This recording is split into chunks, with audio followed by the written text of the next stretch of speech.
Whenever I woke up, night or day, I'd shuffle through the bright marble foyer of my building and go up the block and around the corner where there was a bodega that never closed. I'd get 2 large coffees with cream and 6 sugars each, chug the first one in the elevator on the way back up to my apartment, then sip the second one slowly while I watched movies and ate animal crackers and took trazodone and Ambien and Nembutal until I fell asleep again. I lost track of time in this way. Days passed. Weeks. A few months went by. When I thought of it, I ordered delivery from the Thai restaurant across the street or a tuna salad platter from the diner on First Avenue. I'd wake up to find voice messages on my cell phone from salons or spas confirming appointments I'd booked in my sleep. I always called back to cancel, which I hated doing because I hated talking to people.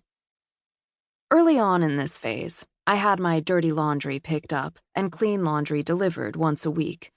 It was a comfort to me to hear the torn plastic bags rustle in the draft from the living room windows. I liked catching whiffs of the fresh laundry smell while I dozed off on the sofa.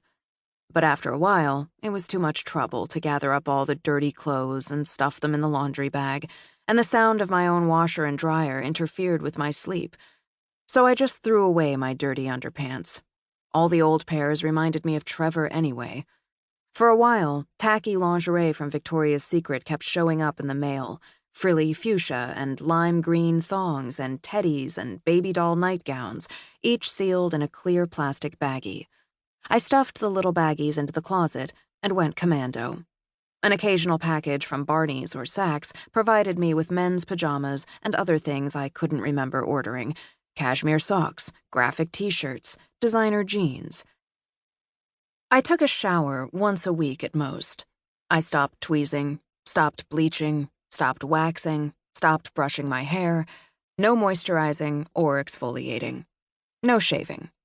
I left the apartment infrequently. I had all my bills on automatic payment plans. I'd already paid a year of property taxes on my apartment and on my dead parents' old house upstate. Rent money from the tenants in that house showed up in my checking account by direct deposit every month. Unemployment was rolling in, as long as I made the weekly call into the automated service and pressed 1 for yes when the robot asked if I'd made a sincere effort to find a job. That was enough to cover the co-payments on all my prescriptions and whatever I picked up at the bodega. Plus, I had investments. My dead father's financial advisor kept track of all that and sent me quarterly statements that I never read. I had plenty of money in my savings account, too. Enough to live on for a few years, as long as I didn't do anything spectacular. On top of all this, I had a high credit limit on my Visa card. I wasn't worried about money. I had started hibernating as best I could in mid-June of 2000. I was 24 years old. I watched summer die and autumn turn cold and gray through a broken slat in the blinds. My muscles withered.